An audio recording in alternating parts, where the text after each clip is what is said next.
Merhaba arkadaşlar. Define ve Tarih Sevdası kanalıma tekrar hoş geldiniz. Arkadaşlar bugünkü konum boşluk çubuğu. Yani sadece boşluk çubuğu değil, süper çubuk diyelim bunlara. Bir iki tane yaptım. Özellikle bir iki sipariş vardı. Onlar arkadaşlara yaptım özel. Bunları satmıyorum arkadaşlar normalde.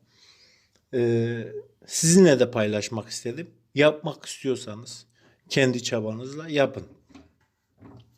Özellikle arkadaşlar 4 tane 30 santimi geçmeyecek şekilde bakır çubuk. Arkadaşlar anlatıyorum. Kamera kayıt sırasında bir şey oldu. Tam sesim gelmedi. Sonradan sesi ekliyorum. O yüzden kusura bakmayın. Gördüğünüz arkadaşlar doğal gazcılarda var. Şu başlık normalde 7 santim uzunluğunda çubuğu var ve gördüğünüz bakır başlık. Çubuk da bakır. 7 santim çubuk. Bu başlıklar da arkadaşlar çubuğa lehimli. Böyle kapağı açılıyor. İçine istediğiniz şeyi koyabiliyorsunuz.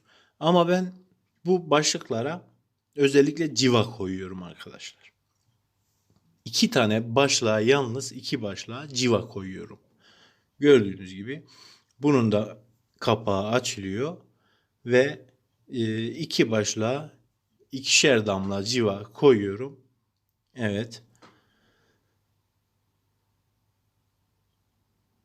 İçine civa koyuyorum. Bunlara civa koyuyorum. Tabi burada size anlatıyorum. Civa koymadan anlatıyorum. Hepsini siz yaparsınız. Gördüğünüz çubuk arkadaşlar, o 7 santimlik çubuğun içine 4 tane var bundan. 4 tane çubuğun içine pilin kömürünü dolduruyorum. Pil kömürlerini dolduruyorum. Diğerlerini de göstereyim size.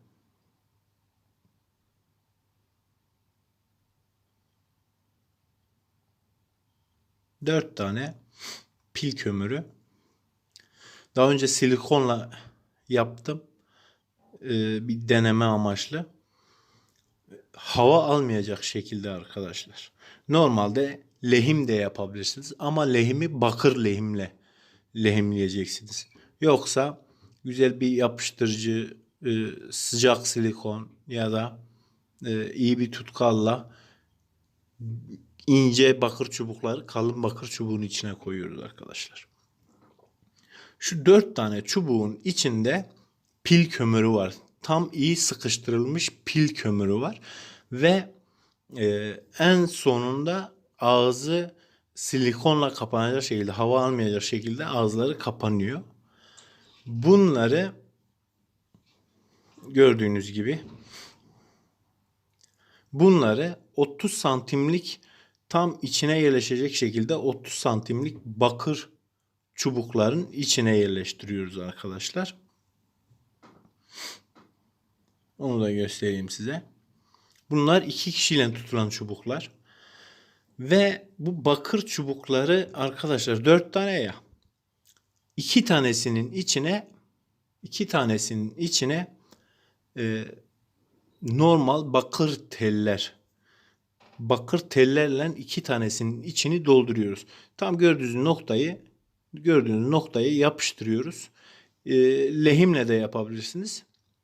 Tutkalla da. Orada hava almayacak şekilde yapıştırıyoruz.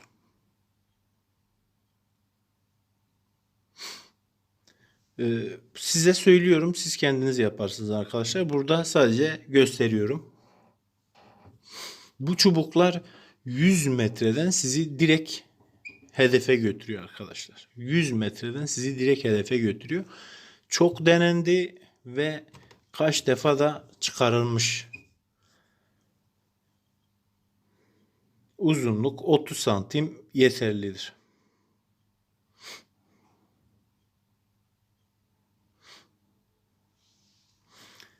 İki tane ağır olacak, 2 tane hafif olacak. Yani demek istediğim 2 tanenin içinde bakır tellerle beslenmiş olacak.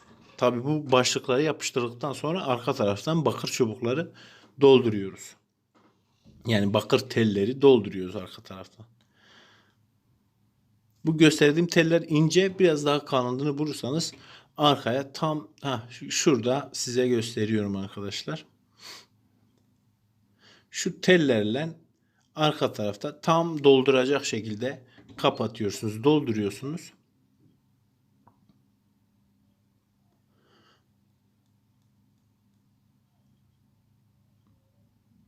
Dolduruyor. Aynen şu şekilde ölçüsünü alıp kesip dolduruyorsunuz arkadaşlar.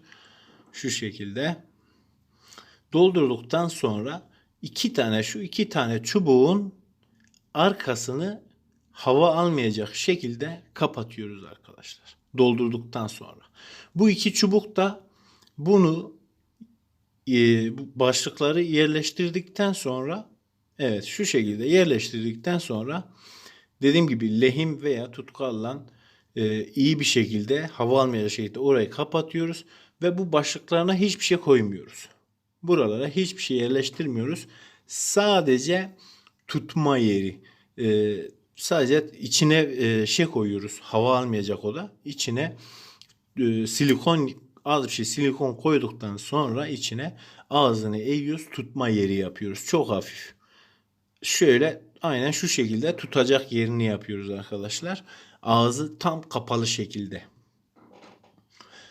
Diğerini de aynı şekilde yapıyoruz arkadaşlar. Doldurduktan sonra, içlerini doldurduktan sonra aynı şekil yapıyoruz.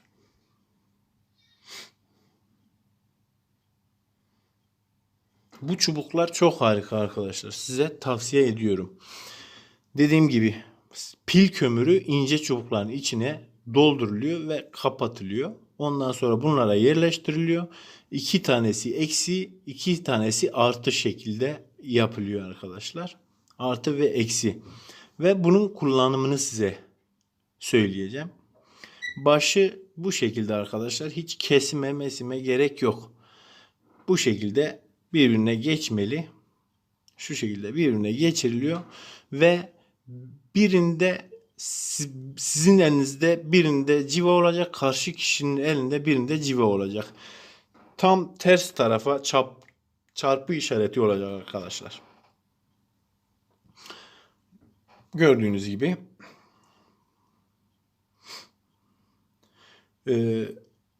size yön verme olayını da anlatacağım birazdan arkadaşlar. Çubuklar size nasıl yön veriyor? Hangi işareti verdim mi? Orada ne var? Her şeyi size söylüyor arkadaşlar. Başlıklar bu şekilde.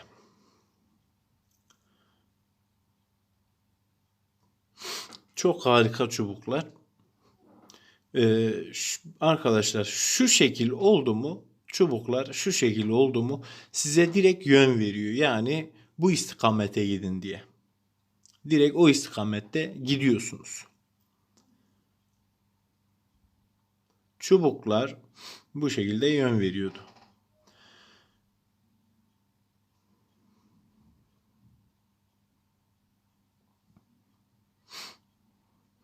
Bu şekilde açılırsa çubuklar arkadaşlar gömü ya sizin ya da arkadaşınızın arkasında kaldığı için açılıyor.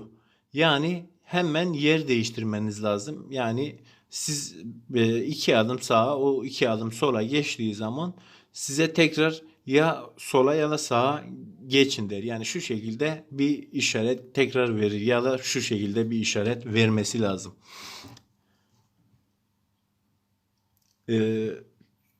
Bu şekil oldu mu arkadaşlar? Çarpı işareti, orada boşluk var. Sizi yönlendiriyor, boşluğa doğru da götürüyor. Çarpı oldu mu boşluk tam altınızda kalıyor. Çarpı işareti. Arkadaşlar değerli, değersiz her şeyi size söylüyor. Süper bir alet, ona göre size hepsini söylüyorum. Ona göre siz de yapın, deneyin. Bu şekilde arkadaşlar sol sabit, yani solda tutulan çubuklar sabit. Sağdaki çubuk solun altına girdiği zaman yani şu şekilde Altına girdiği zaman altta orada metal yani bronz, bakır, demir, gümüş tarzı metaller oranın altındadır. Yani sol sabit sağdaki solun altına vuruyor. Orada metal var, bronz da var, heykel de var ama altın değil. Dört tane uç, hani dört tane uç şu şekilde, dört tane uç şu şekilde arkadaşlar birbirine yapıştı.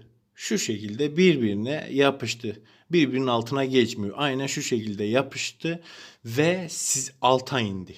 Yani tuttuğunuz yerde dördü birbirine yapıştı ve aşağıya doğru indi. Arkadaşlar asıl defineyi buldunuz demektir. Yani bunu evde en küçük bir altın parçasında bile denerseniz bu işareti veriyor ve aşağıya iniyor.